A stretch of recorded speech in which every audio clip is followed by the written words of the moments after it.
Picasso had 4 paintings by the same artist that he cherished all of his life.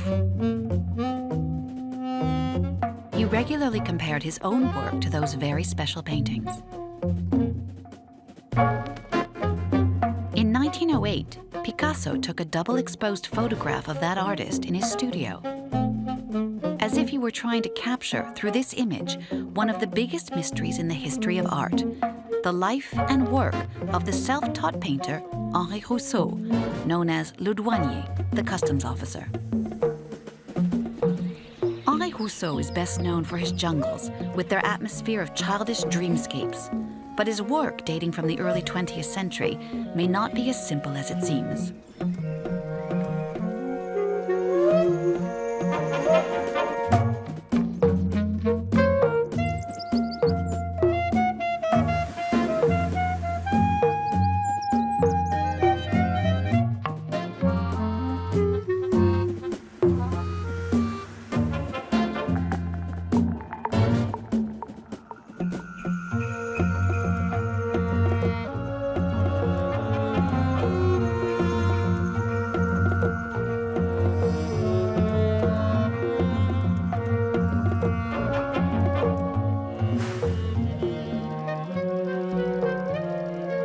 The story of Henri Rousseau the painter begins in Paris around the turn of the century. The city had become a hub for artists, a huge experimental theater in which new art forms were constantly being invented.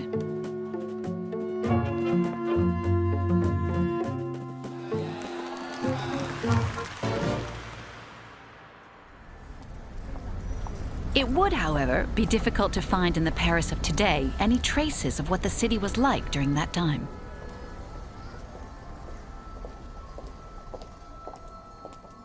Like an artery that supplies blood to the heart, the Seine River was back then the busiest avenue in the city, and its docks bustled with all kinds of trade activities. Henri Rousseau came from a modest provincial family.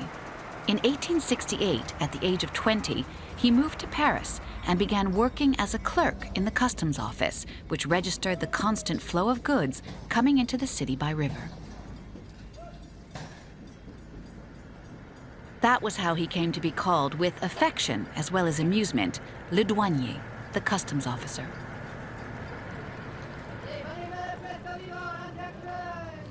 After toiling for 20 years in such an unfulfilling job, Henri Rousseau decided he wanted to be a painter, so he quit.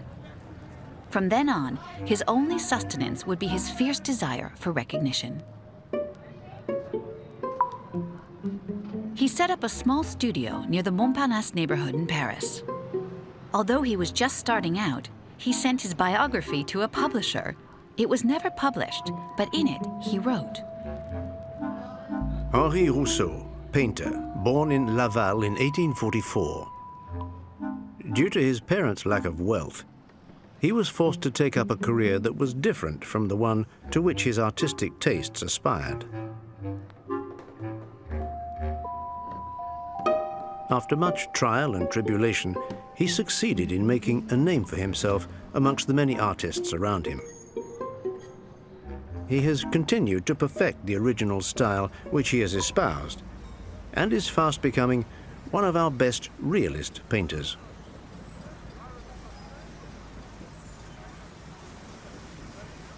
He has as a distinctive trait a bushy beard, and he is one of the independents. For he believes that freedom in artistic creation should be left up to the initiator whose thoughts are elevated towards the beautiful and the good.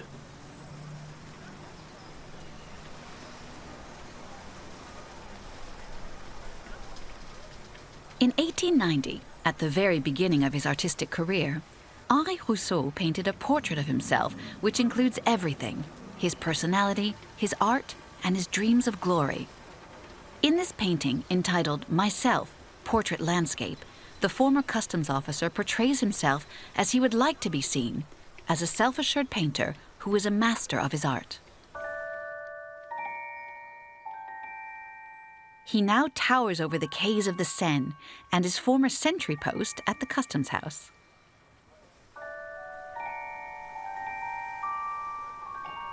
Written on the palette are the names of his 2 wives, Clémence and Joséphine, whom he had dearly loved and to whom he dedicates his desire to paint. Henri Rousseau situates himself squarely in his times, heralded by the flags that festooned the 1889 World's Fair and by the Eiffel Tower. This was one of the first times it ever appeared in a painting.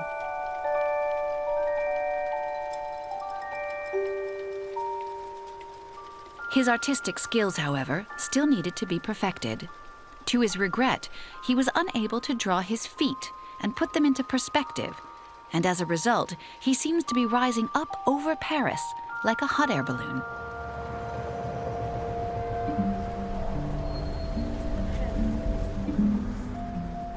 The Eiffel Tower was also rising up into the Parisian skies. When it was erected in 1889, it became the tallest building in the world, a symbol of the triumphant progress of modernity that surrounded the artists of the time. One of the most renowned artists of the day was the poet Guillaume Apollinaire, the inventor of the calligram and the word surrealism. Apollinaire was leading the vanguard which had set out to shatter the old lines and forms. Apollinaire's circle of friends included artists such as Alfred Jarry, a young playwright who had written a famous piece called Ubu-Roi. It was through Jarry that Henri Rousseau was introduced to a couple of young painters named Pablo Picasso and Robert Delaunay, 2 of the most illustrious founders of modern art. Henri Rousseau regularly held small parties at his house to which he invited many of the figures from the bohemian art scene in Paris, including Fernand Olivier, Pablo Picasso's first muse. Il y a assez longtemps, je crois que j'ai connu Rousseau en 1904. Je l'ai connu la première fois que j'ai vu Rousseau, c'était à une de ces soirées qu'il donnait avec des artistes et surtout des commerçants de son quartier. C'était Guillaume Apollinaire qui avait été invité, qui nous y avait emmenés. Et j'ai trouvé Rousseau un homme charmant avec une allure tout à fait ordinaire de petit bourgeois de province. Il n'avait même pas l'allure du douanier, comme on les voit un peu arrogants. Non, il était timide, il était pusillanime.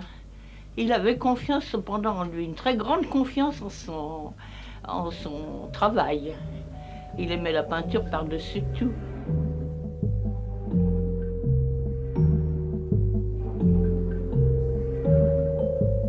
The ex-customs officer may have been driven by an overwhelming passion, but there's no need to cover up or excuse whatever might be grotesque in his realist endeavors. His painting, which may seem childish at times, is that of a man who struggled all his life to master his art. His proportions were dubious, to say the least.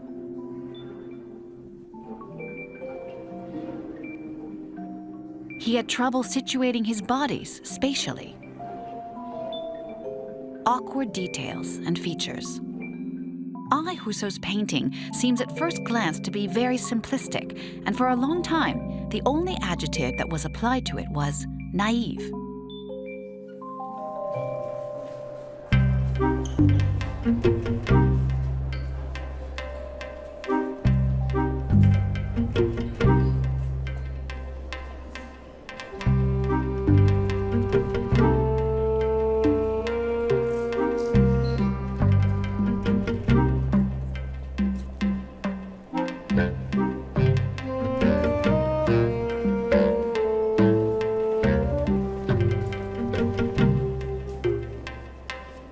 Rousseau exhibited his works for the first time in 1885 at the Salon des Indépendants.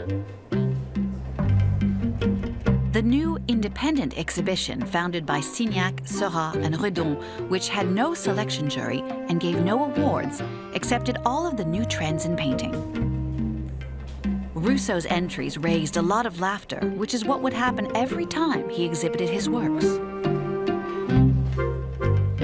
He pasted any newspaper clippings mentioning his name into a small notebook. Like a little boy consoling himself after a lecture from his parents, they were a way of proving to himself that he existed. It is obviously the work of a 10-year-old child who wanted to draw some stick figures. We must also conclude that this child does not know how to observe. It's his imagination that has borne the brunt of his painting.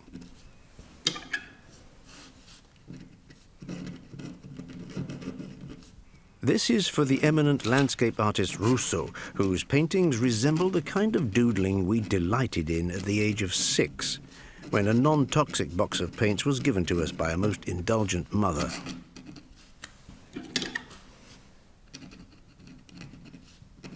Mr. Rousseau's delirious chinoiseries. Good heavens, what a pity to have wasted such good pieces of canvas. They would have made excellent rags. His tiger in the middle of the jungle is acceptable in terms of Japanese tapestry, which proves that with more work and a little less theory, Mr. Rousseau might eventually succeed in painting nature.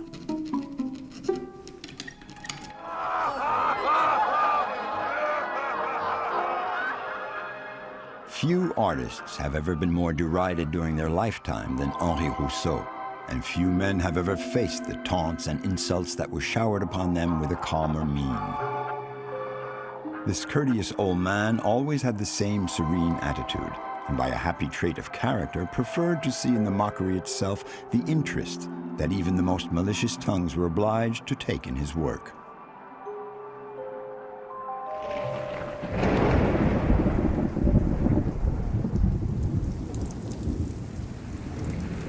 For the 5th Salon des Indépendants in 1891, Henri Rousseau submitted a very odd painting entitled Surprised, followed by an exclamation point. For this work, he imagined a scene that caused people to laugh even more than at any of his other paintings. Surprised.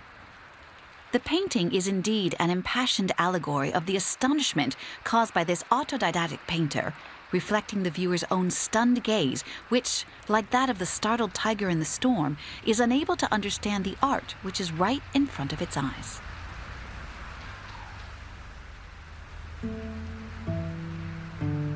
How can we not admire the strength of character of this man who kept on painting, even though everyone continued to laugh, and while the rest of the world insisted on describing him as either a child or a fool?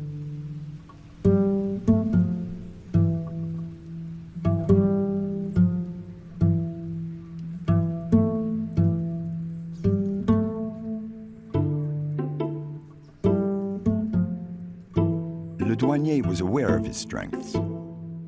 He was heard to say once or twice that he was the greatest painter of his time. And it is possible that in many ways he was not entirely wrong. While he may not have had any artistic training in his youth, it seems that later on, when he decided to paint, he observed the great masters with passion, and he was practically the only modern painter to have figured out their secrets. To Guillaume Apollinaire. My dear friend, I just received the telegram. If you absolutely cannot come tomorrow, Tuesday, then come on Wednesday without fail. The portrait cannot wait. If the paint dries, it won't come out well. It will be twice as much work. I will see you tomorrow, Tuesday or Wednesday, without fail, at 1:30. In the meantime, a cordial handshake to you and my regards to your lady, whom I hope will be just as delighted.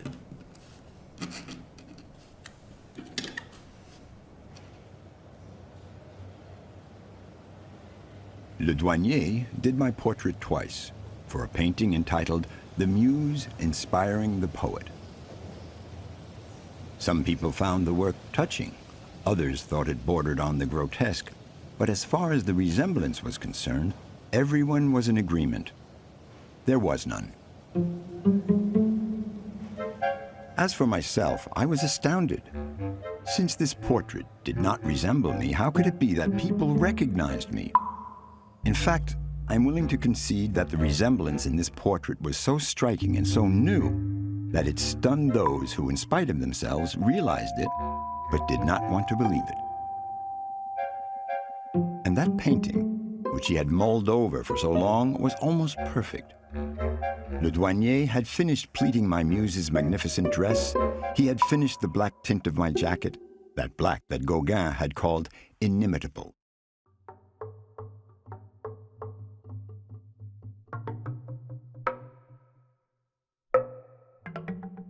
Rousseau's lack of skill led him to transform the volumes, which he was unable to render, into flat, almost geometric planes. His faces, such as in this portrait, presumed to be that of the writer Pierre Loti, thus resemble primitive masks. They are imbued with a visionary perspective, an archaic power. That is the first clue to understanding why these portraits fascinated Apollinaire, Delaunay, and Picasso.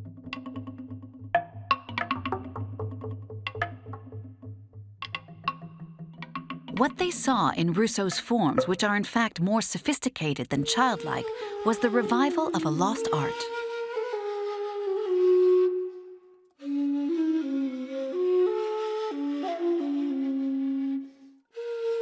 This piece had just re-emerged for all the world to see at the World's Fairs of 1889 and 1900 in Paris, which included exhibits of statues and masks taken from the French colonies. While the public mainly saw them as nothing more than a savage art, avant-garde artists such as Picasso expressed their admiration for these forms, which would inspire their move toward abstraction.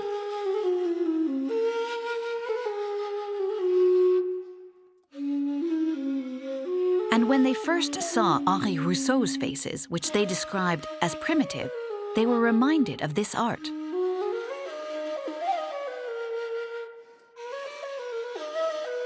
But if Rousseau had never sought to copy those masks, where could he have seen such distinctive forms in order to be able to draw them?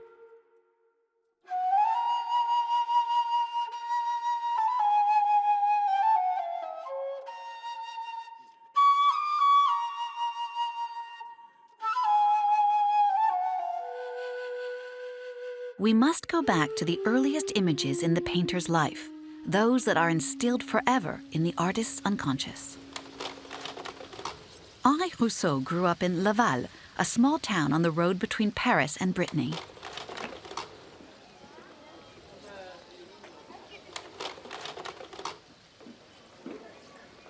He was the son of an ironmonger who lived for the first 20 years of his life in the Tour Becheresse, a medieval tower that marked the border between the city and the countryside.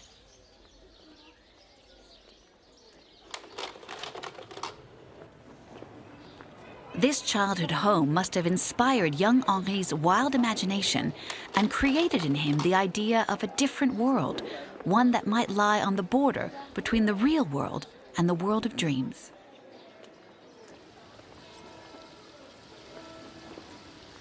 As a boy, he would go down the banks of the Mayenne to the nearby village of Avenières, where, in the little church, he would observe the mist of colors filtering down through the old stained glass windows.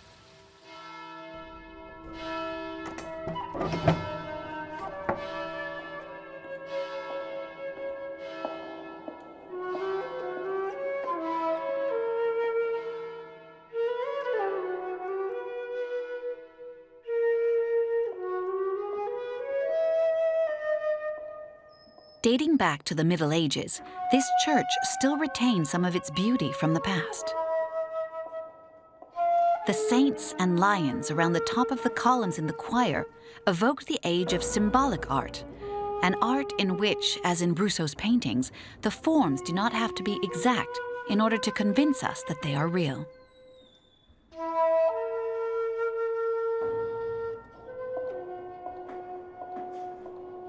Henri Rousseau was well acquainted with the sight of these animals, with the time when one had to believe in order to see. A few of the rare critics who admired his work declared that his paintings, by the beauty of their colors and their tones, resembled those of the Italian primitive school of the 15th century. The names of Paolo Uccello and Lo Scheggia were sometimes mentioned.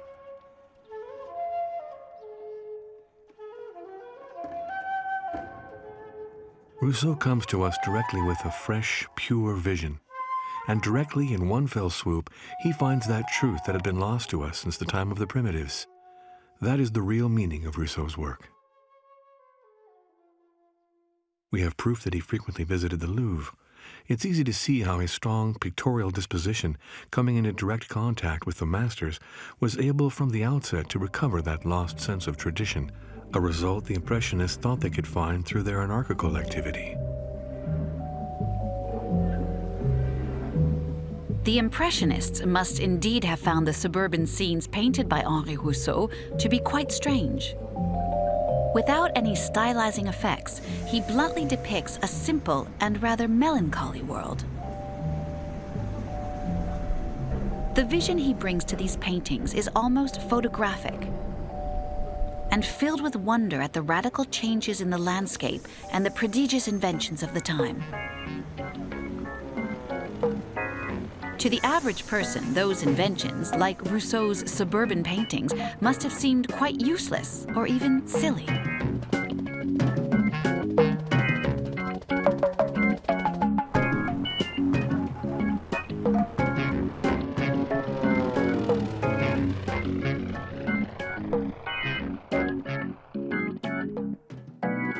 Although Rousseau strove for realism in his paintings, there's always something original and fractured in their form.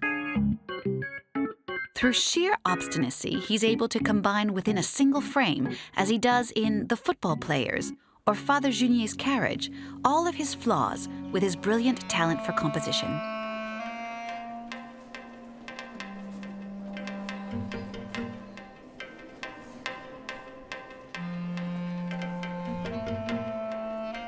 Experimentation and innovation were everywhere in Paris. With his young friend Alfred Jarry, Rousseau probably went to see the shadow plays put on by Henri Rivière at the Chat Noir in Montmartre. Congregating in this shady cabaret was all of the bohemian riffraff of late 19th century Paris. Writers like Alphonse Allais and Léon Blois, musicians like Éric Satie or Claude Debussy, painters like Toulouse-Lautrec and Degas delighted in these shadow plays as an amusing way of challenging the established order.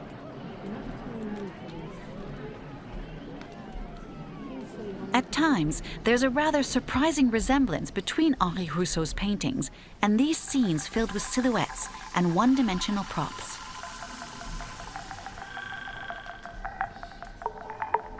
These shadow plays would, however, be one of the last manifestations of a world that was disappearing. New machines would soon bring images to life and change the history of visual representation forever. For one of the greatest revolutions in art was taking place at the same time as Rousseau was busy painting at his easel, the invention and the birth of the motion picture.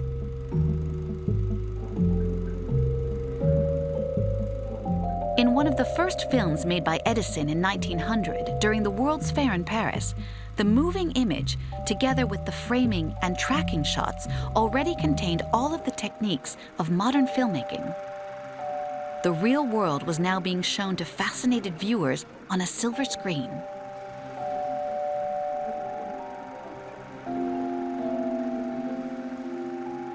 But with the invention of this new device, what was left to be painted?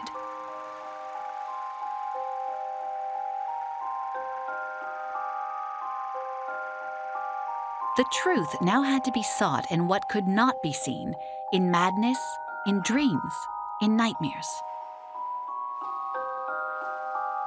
Figurative art was absorbed into a new quest for the invisible.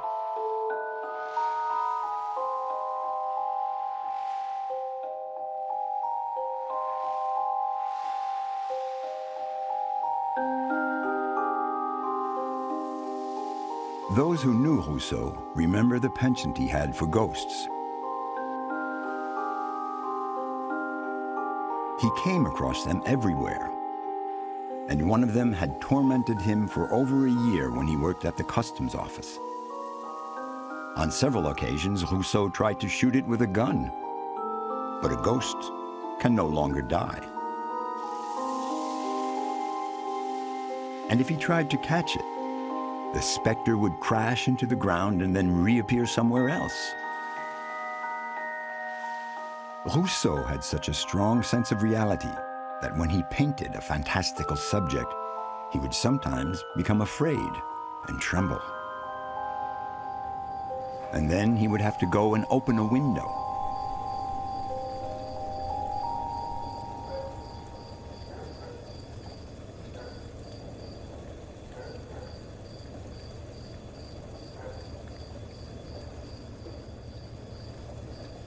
Rousseau was in communication with a world that eludes us.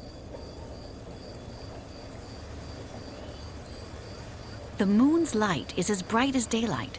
It is the only source of illumination, a mysterious source that is unable to dissolve color and shadow. Its light is intense yet gentle, freezing time and creating an unreal world in which every little detail becomes visible.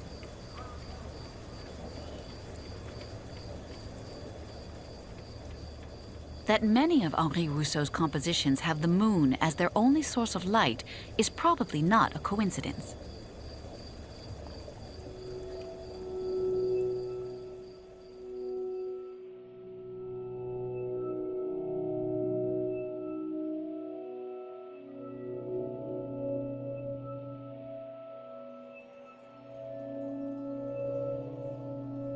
As he moved away from portraits and landscapes, Rousseau began to paint, under the light of this moon, scenes that were detached from the material world and increasingly dreamlike.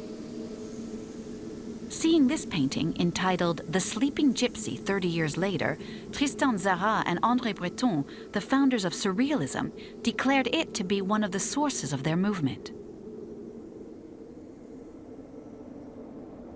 Yet it was painted long before the emergence of Surrealism by a simple autodidact, and even today, it continues to defy interpretation. Only the words of such a complete artist as Jean Cocteau can give meaning to a masterpiece like this.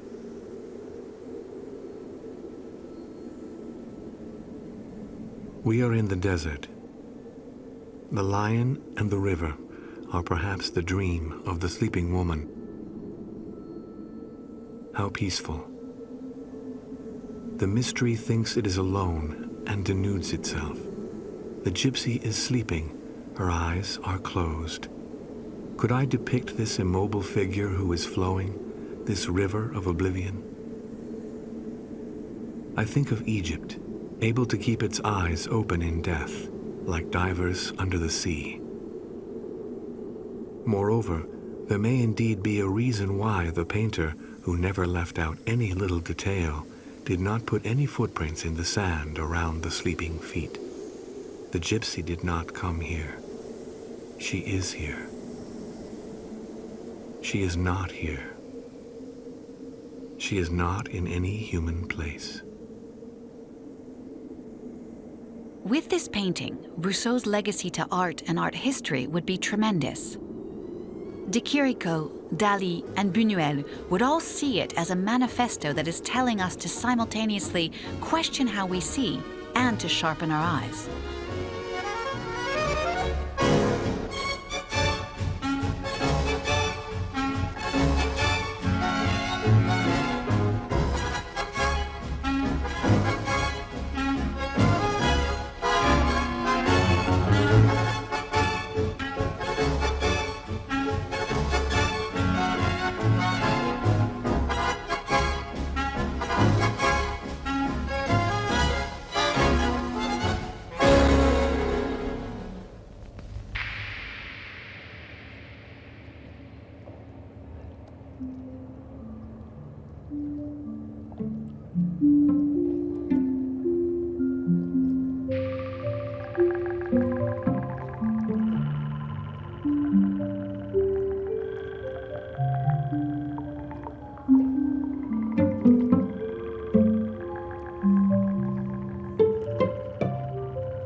Seeking to escape the world around him finally led Henri Rousseau to create one of the most fabulous imaginary worlds in the history of painting.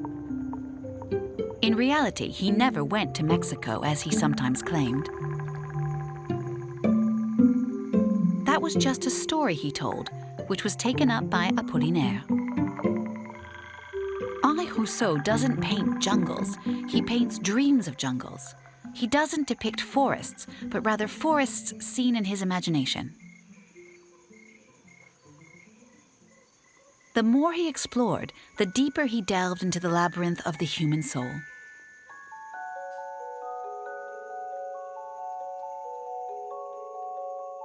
The Dream is a painting that strikes a chord in us like a modern representation of our unconscious.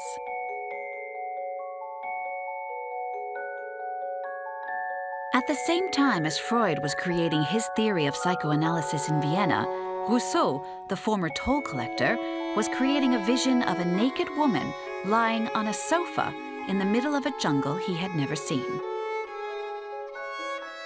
Dear friend, I'm replying immediately to your kind letter in order to tell you why the sofa in question is there. The woman sleeping on this couch is dreaming that she has been transported into this forest and is listening to the sounds of the snake charmer's instrument. I thank you for your appreciative remarks, and if I have retained my naivety, it is because Mr. Jérôme, who was a teacher at the School of Fine Arts, always told me to retain it. I have also been told that I am not of this century. You can well understand that I cannot now change my method, which was acquired after much persistent work.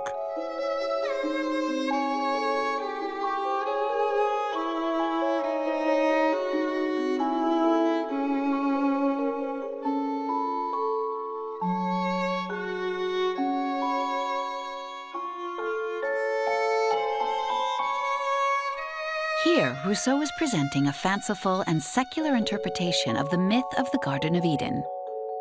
To begin with, a simple naked Eve. Then the forbidden fruit, looking more like oranges than apples here. Finally, the serpent of temptation slithering out of the picture, a creature that symbolizes desire and sin and which cannot appear in full daylight. However, by incorporating a fourth element into this classic theme, Rousseau gives it a new, open interpretation.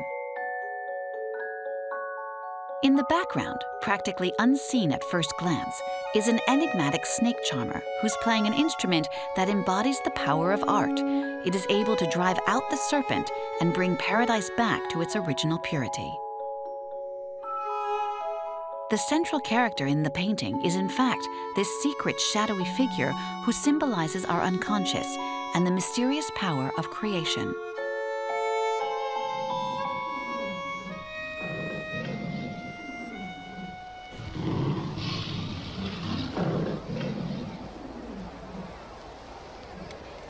It was Rousseau's boundless imagination that produced this work.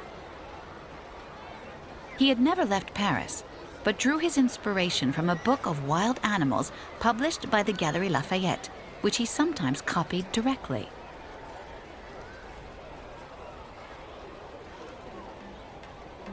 As well as from the tropical greenhouses and the menagerie at the Botanical Gardens in Paris, which provided him with the lavish details of his paintings.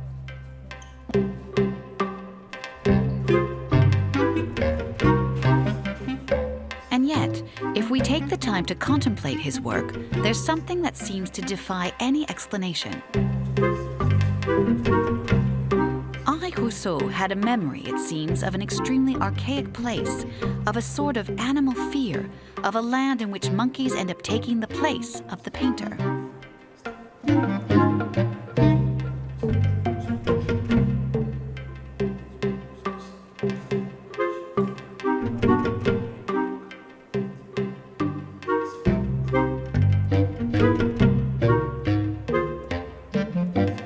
The greatest mystery of Rousseau's life may indeed be this. What was it that he saw when he entered those botanical gardens? To a journalist who asked him that question one day, he replied, "When I enter these greenhouses, I feel like I'm stepping into a dream."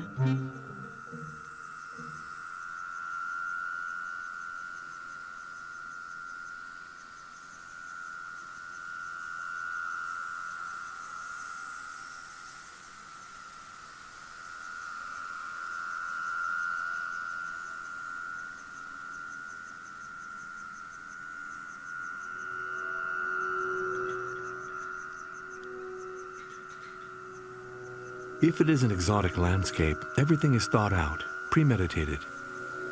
A metallic heaviness in the form of the succulents, which overlap each other, along with various kinds of movement, under which certain aspects seem to be copied from nature, but which, in Rousseau's vision, take on a sense of reality that is entirely his own.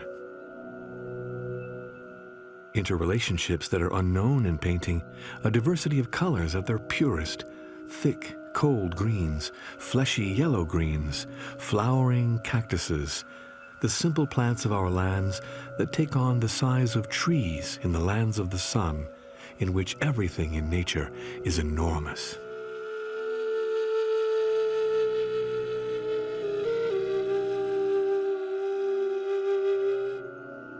In The Snake Charmer, painted in 1907 at the request of Delaunay's mother, Rousseau did not ignore, in his quest for the invisible, the dark, intense element of erotic desire.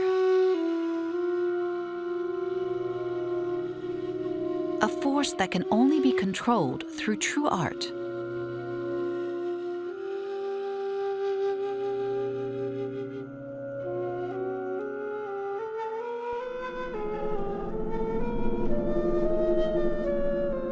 From then on, dreams would become for Rousseau the raw material of artistic creation.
These enormous canvases filled with jungles gradually became the artist's final refuge.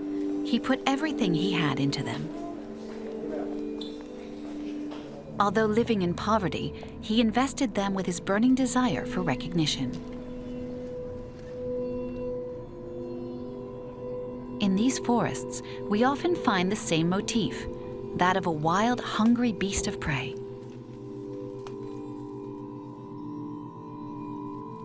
Only those who have never wondered how they were going to eat in the days to come would fail to see, in this recurrent motif, the artist's own preoccupation with finding food. To Guillaume Apollinaire. My dear friend, I'm terribly sorry to have to write these lines to you. I feared I would have to explain my current situation to you in front of those gentlemen. Having had to pay my rent, as well as a rather large bill to the paint shop, I'm very short of money.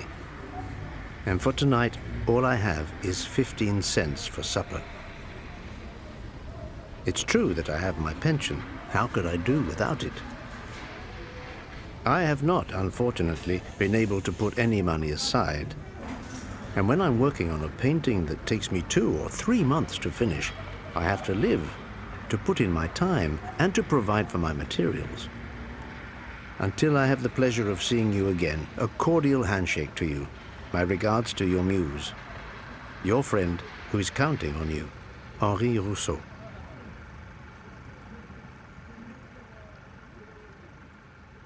Henri Rousseau, who earned nothing but a meager income from his painting, lost 7 of his 8 children.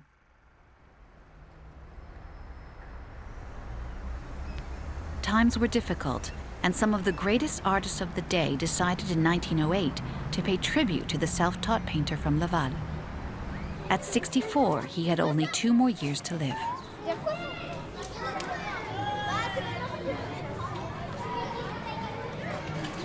The young Picasso threw a big banquet in honor of Rousseau that year. He invited the who's who of the Bohemian art crowd to a wild, alcohol-drenched party in his studio in the Bateau Lavoie that went on until dawn. It was at this banquet that Rousseau said to Picasso, "You and I are the 2 greatest painters of our time. You in the Egyptian style, myself in the modern style." C'est bien ici qu'a eu lieu le banquet offert à Rousseau, dans l'atelier même de Picasso, avec qui je vivais à cette époque.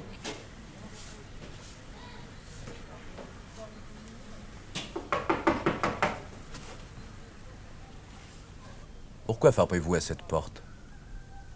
Par souvenir. Maintenant, c'est déserté. Je le regrette.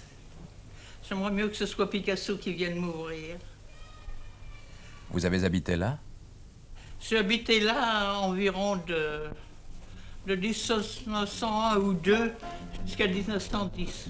11, jusqu'à 1911.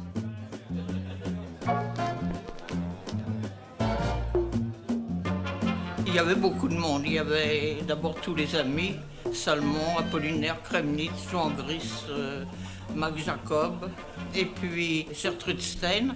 Il y avait tous les rapins de Montmartre qui ont pu venir à inviter ou non. Et il y avait Marie Laurencin qui avait été renvoyée parce qu'on l'avait un peu grisée. En attendant, Rousseau était toujours sur son trône, endormi, après avoir chanté sa petite chanson. Enfin, il s'est réveillé. Et à ce moment-là, Apollinaire, qui avait fait des vers à la gloire de Rousseau, a dit sa poésie. You remember Rousseau, the Aztec landscape, the forests where mango and pineapple grow, the monkeys spilling the blood of watermelons, with the blonde emperor who was shot to death there. The pictures you paint, you saw them in Mexico, a red sun adorning the front of banana trees. And you, valiant soldier, traded your tunic for the blue coat of an honest customs officer. Misfortune pursued your offspring, you lost your children and your wives as well. And you got married again to painting, for your artwork, the offspring of your mind. We are gathered here to celebrate your glory, so let us drink the wine being poured by Picasso to honor you. It is now time to drink up while we all shout in chorus, "Long live Rousseau."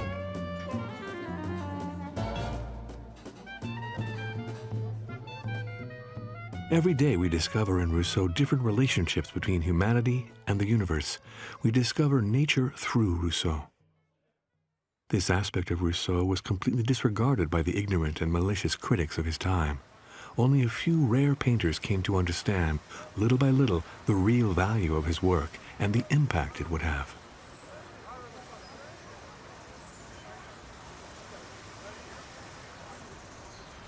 When Robert Delaunay painted the city of Paris in 1910, he was carrying on Henri Rousseau's vision of a fractured world devoid of perspective.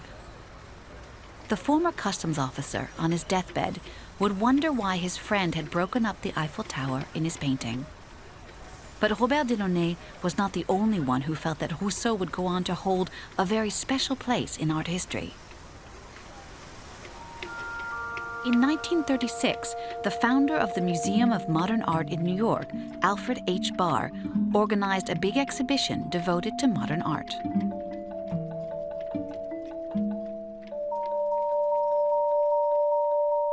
For the occasion, he drew up a chart illustrating the major movements celebrated in art history. Among the great initiators of the revolution represented by abstract art, Van Gogh, Gauguin, Cézanne, Seurat, and Henri Rousseau.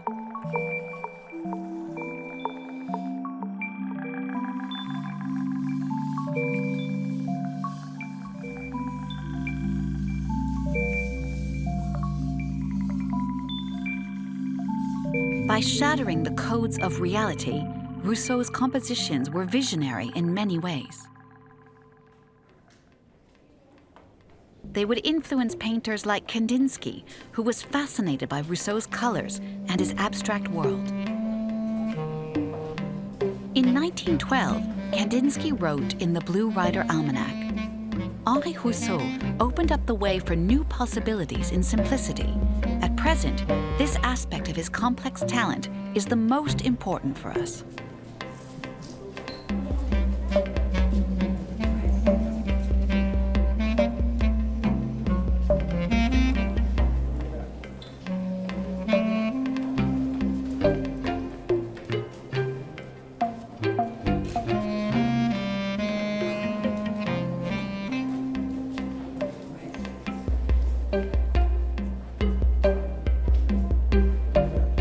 In a colossal painting entitled War, or the Ride of Discord, Henri Rousseau was seeking to portray the horrors of the Franco-Prussian War of 1870. Although he died before World War I began, could he have sensed that the world was on the verge of falling apart?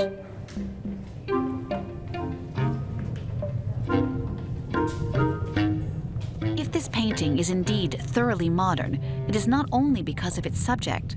For here, as in most of his paintings, Rousseau breaks the three rules of classical perspective.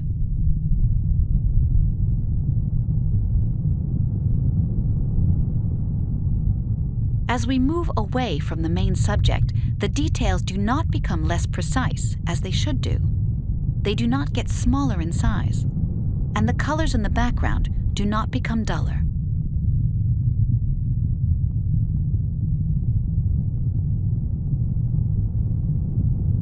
Here then is one explanation for the mysteriousness of Rousseau's modernity, since the notion of a world without perspective can only exist as a form of abstraction.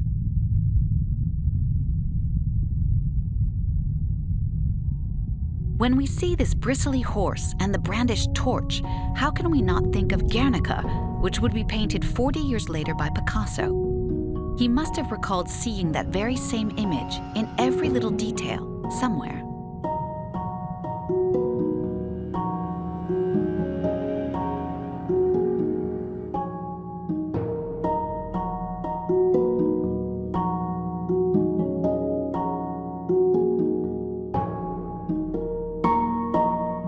Rousseau put into this painting all of the power, the fabulous power of his feelings and intuition, which led him to give prominence to the memories of our dreams and nightmares, and even, perhaps, to the memory of our death.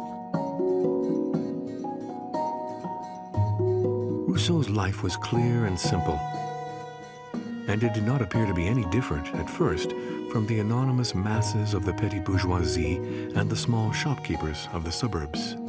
And it was precisely in this environment that the douanier's strong, complex nature bloomed so fully. And we who witnessed this process, which can only be compared to a few unique and marvelous cases in the history of art, were fortunate enough to be able to get to know the life and the work of this genius and to perceive the huge impact it would have.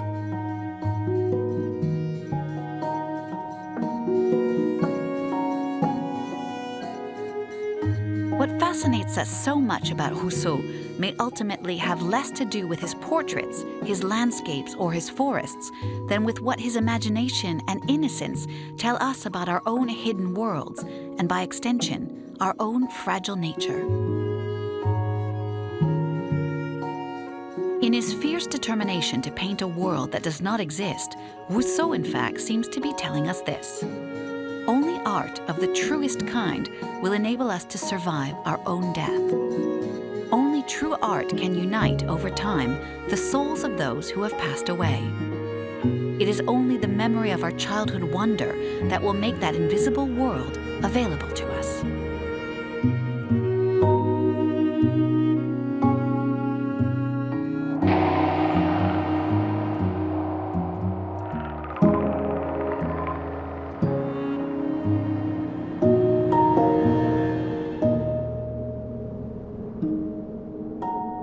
Rousseau died on September 2nd, 1910. Mr. Oude went to see him, and since many of his friends were not in Paris, there were only 7 people at his funeral. Finally, in 1913, on his tombstone, the sculptor Brancusi and the painter, Ortiz de Zarate, engraved this epitaph which I had written in pencil. We salute you, gentle Rousseau, you hear us. Delaunay, his wife, Mr. Caval, and myself, let our bags pass duty-free through the gates of heaven. We are bringing you brushes, paints, and canvas, so that your holy leisure, in the light of truth, may be spent painting, as you did for my portrait, the faces of the stars.